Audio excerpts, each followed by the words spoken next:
Hello guys, my name is Amit Kumar और आप देख रहे हैं इंजीनियर अड्डा 5402।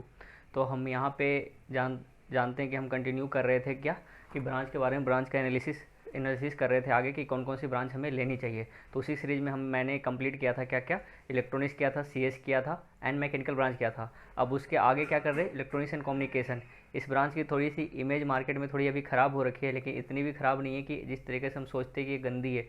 गंदी नहीं है, थोड़ी इमेज इसकी मैं अच्छी करूँगा। और थोड़े कुछ कुछ ऐसे बंदे भी होते हैं जो ज़्यादातर प्रेफर करते हैं कि हम इलेक्ट्रॉनिक्स एंड कम्युनिकेशन से ही बीटेक करें या फिर डिप्लोमा की डिग्री लें, क्योंकि ये थोड़ी सी अच्छी ब्रांच है। अच्छी मतलब इन सेंस कि इनमें पढ़ने के लिए और सीखने के लिए बहुत ज़्यादा चीज़ें हमें मिलती है। तो कुछ कुछ जो अच्छे बंदे होते हैं जिनकी थोड़ी नॉलेज चाहते हैं कि वो मतलब इलेक्ट्रॉनिक्स के फील्ड में कुछ करें या सेमीकंडक्टर या इन सब, मतलब एक वाइब्रेंट वाइब्रेंट ब्रांच है। तो इसको कैसे मतलब कैसे एक्सप्लेन किया जाता है, क्योंकि इसकी अभी जो इमेज है मार्केट में थोड़ी सी ख़राब हो चुकी है, मिस धूमिल हो चुकी है। मिस हमें लगता है कि इसकी प्लेसमेंट और इसकी चीज़ें जो होती है ना वो अच्छी नहीं है। तो मैं यहाँ पे आपको थोड़ी एक एक वाइडर व्यू दूंगा इलेक्ट्रॉनिक्स के बारे में, और इसमें हम कैसे अच्छा कर सकते हैं वो चीज़ बताऊंगा। अगर जो इलेक्ट्रॉनिक्स में नहीं, इलेक्ट्रॉनिक्स के साथ साथ आप क्या क्या कर सकते हो ताकि आप जॉब पा सकते हो, वो भी मैं यहाँ पे एक्सप्लेन करने वाला हूँ। तो मेरे चैनल के साथ बने रहें लास्ट तक और देखें इलेक्ट्रॉनिक्स की क्या क्या खूबियाँ हैं। अब देखो, मैं बात करता हूँ सबसे पहले एलिजिबिलिटी की। तो एलिजिबिलिटी क्या होती है इसमें, या तो आप 10th के बाद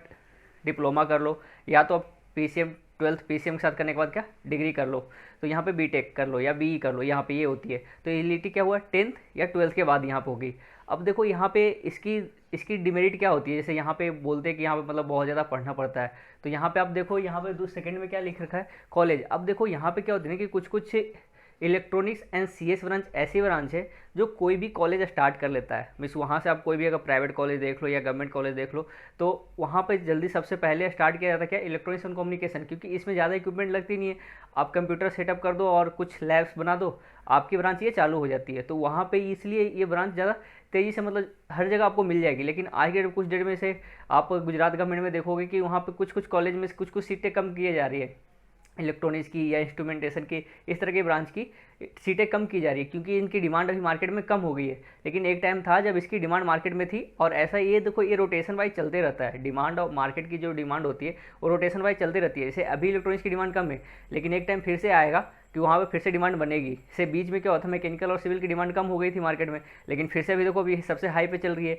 तो उसके अकॉर्डिंग ऐसा है कि इसकी भी डिमांड फिर से एक बार आएगी मार्केट में। अब देखो सेकंड बात करते हैं इसको, कॉलेज मेनली अभी अगर जो आप इलेक्ट्रॉनिक्स एंड कम्युनिकेशन से बीटेक करना चाह रहे हो, तो मेन डिपेंड करता है कि आप कॉलेज कौन सी चूज कर रहे हो। तो कॉलेज इसमें मैं यहाँ सबसे पहले प्रेफरेबल यही बोलूँगा कि पहले इसकी देखो कि यहाँ प्लेसमेंट है या नहीं, या फिर इसकी फैकल्टी कैसी है। मेन डिपेंड करता है कि इलेक्ट्रॉनिक्स की फैकल्टी कैसी होती है। जैसे कोई भी कॉलेज में आप देखोगे ना, तो वहाँ पर उसकी फैकल्टी इलेक्ट्रॉनिक्स की जो अच्छे तरीके से पढ़ा सके वो वहाँ पे होती नहीं है, तो वहाँ पे हमें फिर प्लेसमेंट मिल नहीं पाता है। तो इसीलिए सबसे पहले ये पता करो कि वहाँ की फैकल्टी कैसी है। अगर जो फैकल्टी अच्छी है, वहाँ आपको प्लेसमेंट दिला रही है, तो फिर इलेक्ट्रॉनिक्स इज बेटर ब्रांच। अगर आप ऐसी कोई नॉर्मल कॉलेज में चले जाते हो या प्राइवेट कॉलेज में, वहाँ जहाँ की फैकल्टी अच्छी नहीं है, वहाँ पे ढंग से कोई लैब परफॉर्म नहीं हो रहा है, मिस कुछ आपको पता नहीं चल पा रहा है कि है क्या चीज़ें, रियल लाइफ में है क्या, क्योंकि हम रियल लाइफ में इसे जोड़ ही नहीं पाते, रियल लाइफ के साथ हम इसे जोड़ ही नहीं पाते इलेक्ट्रॉनिक्स को। तो फिर हम उसके उसके साथ में जा भी नहीं पाते, आगे फ्यूचर हम देख भी नहीं पाते। लेकिन अगर जो बंदा इसको रियल लाइफ के साथ जोड़ ले, अपने आप को मतलब इलेक्ट्रॉनिक्स के साथ जोड़ ले, कैसे वर्क करता है, कैसे आपके फ़ोन वर्क करते हैं, कैसे लैपटॉप वर्क करता है, कैसे क्वाड कॉप्टर वर्क करता है, तो सारा चीज़ अगर जो आप रियल लाइफ से इसको जोड़ लोगे, तो यहाँ पे आपको बहुत ही फ़ायदा होने वाला है। मीन्स आपको देखो कि आपको तुरंत प्लेसमेंट हो जाएगा, अच्छी बहुत अच्छी सैलरी के साथ पैकेज मिल जाएंगे। तो अब देखो यहाँ पे बात करते हैं कॉलेज। तो कॉलेज हमेशा पहले कॉलेज यहाँ पे वाइजली चूज करना, इलेक्ट्रॉनिक्स ब्रांच में तो यहाँ पे कॉलेज वाइजली चूज करना। कोई भी कॉलेज में आप जाके ये मत करना कि चलो मैं अभी इलेक्ट्रॉनिक्स ले लेता हूँ बाद में चेंज कर लूँगा, ऐसा मत करना। आप लो तो ढंग से लो, चीज़ें अच्छे से करो वहाँ पे, तो ठीक है। तो कॉलेज यहाँ पे आपको वाइजली पहले आप पता करो किस किस इस कॉलेज में इलेक्ट्रॉनिक्स है, तो यहाँ पे कैसी फैकल्टी है, यहाँ मुझे क्या क्या सीखने को मिलेगा, उस चीज़ के बारे में पता करके ही आप जाओ। अब देखो इसके आगे थर्ड पॉइंट में बात करते हैं सिलेबस के बारे में। अब देखो सिलेबस के बारे में मैं क्या बताता हूँ कि सिलेबस इसकी थोड़ी सी वास्ट है। जैसे आप मैकेनिकल या सिविल या सीएस ब्रांच से जाते हो ना, तो उनमें थोड़ी एक लिमिटेड है। लेकिन इसमें आप जाओगे ना, तो इसमें थोड़ी सी आपको लेवल की पढ़नी पड़ेगी। लेवल में लेवल कहने का मतलब क्या होता है कि यहाँ पे देखो दो चीज़ें आती है, इलेक्ट्रॉनिक्स एंड कम्युनिकेशन। तो यहाँ पे आपको तो फोर्थ सेम तक मेनली इलेक्ट्रॉनिक्स की चीज़ें चलेगी। मीन्स आपको इलेक्ट्रॉनिक्स के बारे में सबसे आपको पता चल जाएगा इलेक्ट्रॉनिक्स क्या होती है, मीन्स फोर्थ सेम तक। फिर फोर्थ सेम के बाद क्या होता है, फिर 6 to 8 सेम में आपको इलेक्ट्रॉनिक्स के बारे में पूरा पता चलेगा कि इलेक्ट्रॉनिक्स क्या होता है, साथ साथ में इलेक्ट्रॉनिक्स भी चलते रहेगा। तो यहाँ पे चीज़ें जो होती है दोनों अलग अलग डिवाइड होता है। अब देखो आपको दो चीज़ पढ़ना पड़ रहा है, या तो इलेक्ट्रॉनिक्स कम्युनिकेशन, तो दोनों आपको एक 50-50 करके पढ़ना पड़ता है। और यहाँ पे ये भी होता है कि आपको कुछ सीएस की ब्रांच में से कुछ लैंग्वेज भी आपको पढ़ना पड़ जाता है। तो यहाँ पर थोड़ी सी ये कि ये इसमें बहुत पढ़ने के लिए ना, इसमें डेप्थ बहुत ज़्यादा है, लेकिन ये कि डेप्थ कोई फ़ायदा कब उठा सकोगे, जब आप सीखोगे। क्योंकि देखो आज के डेट में सब चीज़ एआई या फिर सब मशीनें वर्क कर रही है, तो वहाँ पे छोटे छोटे कंपोनेंट कौन बनाएगा, इलेक्ट्रिशियन कम्युनिकेशन इंजीनियर ही बनाएगा। तो वहाँ पे ये फ़ायदा है, लेकिन आपको चीज़ें सीखने की पड़ती है। लेकिन इंडिया में क्या हो रहा है कि अभी इलेक्ट्रॉनिक्स की मार्केट तो ठीक है, लेकिन इसकी इम्प्लीमेंटेशन हम कर ही नहीं पाते कॉलेज में। तो हम इम्प्लीमेंटेशन कर नहीं पाते हैं, तो कुछ सीख नहीं पाते हैं, और फिर हम बोलते हैं ब्रांच खराब है। ब्रांच खराब नहीं है, आप कैसे इस तरीके को ले रहे हो, किस कॉलेज से कर रहे हो, आप क्या सीख के निकल रहे हो बाहर, उस पर डिपेंड करता है। क्योंकि देखो यहाँ पे इलेक्ट्रॉनिक्स भी आपको सीखने को मिलता है, कम्युनिकेशन भी सीखने को मिलता है। आज के डेट में मार्केट देखो किसी की, इलेक्ट्रॉनिक्स की है मार्केट ना। आज क्या बोल रहे हो, इलेक्ट्रॉनिक्स की मार्केट आने वाली है, मिस है मार्केट, लेकिन हम चीज़ें सीखते नहीं हैं, तो फिर हम बोल देते हैं ब्रांच खराब है। अब देखो सिलेबस इसमें थोड़ी सी हार्ड है, मैं ये पहले ही बता रहा हूँ कि सिलेबस इसमें थोड़ी सी आपको अच्छी तरीके से पढ़नी पड़ेगी। मीन्स आप ऐसे नहीं मतलब कुछ भी पढ़ के आप पास नहीं हो सकते, इसमें आपको प्रॉपर नॉलेज लेना पड़ेगा। क्योंकि सारे सब्जेक्ट जितने भी आप देखो इसमें सब्जेक्ट मेनली क्या क्या आते हैं, तो डी आ गया, ईडीसी आ गया, फिर डिजिटल इलेक्ट्रॉनिक्स, डिजिटल कम्युनिकेशन आ गया, डीसी आ गया, फिर यहाँ पे क्या आ गया, वीएलएसआई आ गया। तो ये सब जो सारे सब्जेक्ट है ना, ये बहुत ही अच्छे सब्जेक्ट हैं। मिस अच्छे सब्जेक्ट कहने का मतलब कि इनके पढ़ने आपको कॉन्सेप्ट सीखना पड़ेगा। अगर जो आप इनको कॉन्सेप्ट नहीं सीखोगे तो ये चीज़ें आपको फिर बाद में आपको बार बार रुलाएगी। रुलाएगी मीन्स कहने का मतलब आपको दिक्कत करेगी यहाँ पे आपको कि या इसकी कभी बैक आ गई, बैक आपसे नहीं निकल पा रही है। तो ये इलेक्ट्रॉनिक्स ब्रांच में जब भी आप जाओ या फिर आप जब भी सोच रहे हो ना, तो ये ट्राई करो कि आपकी बैक ना आए। अगर जो बैक आ जाती है, मिस 80-80 आ जाती है, तो फिर इसको निकालना बहुत ही डिफिकल्ट हो जाता है। क्योंकि इसके सब्जेक्ट्स बहुत ही वास्ट होते हैं, और इसको समझना बिना समझे हुए तो आप तो निकाल ही नहीं सकते हो कि रट कर कोई सब्जेक्ट आप ये इलेक्ट्रॉनिक्स ईसी की निकाल लो, इलेक्ट्रॉनिक्स कम्युनिकेशन की। तो यहाँ पे आपको यही डिपेंड करता है कि आप जब भी इस ब्रांच में जाओ तो प्रॉपर पढ़ाई करो, ज़्यादा मस्ती नहीं, मस्ती करो, कॉलेज लाइफ है, मस्ती करो, लेकिन प्रॉपर अच्छे के साथ पढ़ाई करो। और इसमें आपको पूरी डेप्थ नॉलेज चाहिए। जैसे डी हो गया, बहुतों को हार्ड लगती है, बहुतों को ईजी लगती है। डिजिटल, इसको डिजिटल इलेक्ट्रॉनिक्स बोलते हैं। 0101, अब देखो कितनी अच्छी फैसिनेटिंग चीज़ है कि 0101 से मेरी सारी चीज़ वर्क करती है, लेकिन हम फिर भी इसको सीख नहीं पाते ढंग से, 0101 को भी। तो यही डिपेंड करता है कि आप क्या सीख रहे हो वहाँ पे। अब वहाँ पे सीखते नहीं है, फिर बाद में बोलते हैं हम कर नहीं पा रहे हैं। तो यहाँ पे आपको सीखना पड़ेगा। अब ईडीसी है, इलेक्ट्रॉनिक्स डिजिटल सर्किट। अब देखो यहाँ पे आपको पूरे सर्किट के बारे में पता चलेगा कि सर्किट कैसे वर्क कर रहा है, क्लिपर, क्लैम्पर, कैसे आपकी वोल्टेज हाई होती है, कैसे आप लो करते हो।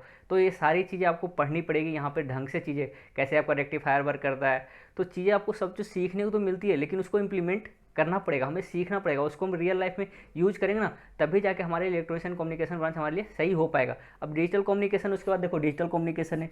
तो डिजिटल कम्युनिकेशन जैसे हम अभी क्या कर रहे हैं, फ़ोन से बना रहे हैं, फिर आपके पास जा रहा है, तो नेट कैसे वर्क कर रहा है, आपको मोडेम कैसे वर्क करता है। तो चीज़ें जो नेट कैसे वर्क करता है, सारा चीज़ आपको मोबाइल फ़ोन कैसे वर्क करता है, कितने तरह का नेटवर्क होता है, जैसे सिम कितने तरह का होता है, जीएसएम होता है, सीडीएमई होता है, इसका क्या फ्रीक्वेंसी होता है, सब चीज़ आपको एक एक चीज़ सीखने को मिलता है यहाँ पे। लेकिन ये हम बस उसको किस लिए पढ़ते हैं, एग्ज़ाम पास करने के लिए। तो एग्ज़ाम पास करने के व्यू से आप पढ़ोगे ना इलेक्ट्रॉनिक्स एंड कम्युनिकेशन, तो फिर इसमें बाद में आप कुछ कर नहीं पाओगे। इसी ब्रांच ऐसा है कि आपको रियल लाइफ के साथ जोड़कर और इसको इम्प्लीमेंटेशन के साथ आपको प्रैक्टिकल की चीज़ें करने के साथ आपको पढ़नी पड़ेगी, तब आपके लिए बहुत ही अच्छा होगा। और ये ब्रांच आपको बहुत ही अच्छा पैकेज दिलवा सकता है। अब उसके बाद पैकेज की बात करते हो, उसके बाद देखो पैकेज की बात ही कर रहा हूँ, तो प्लेसमेंट।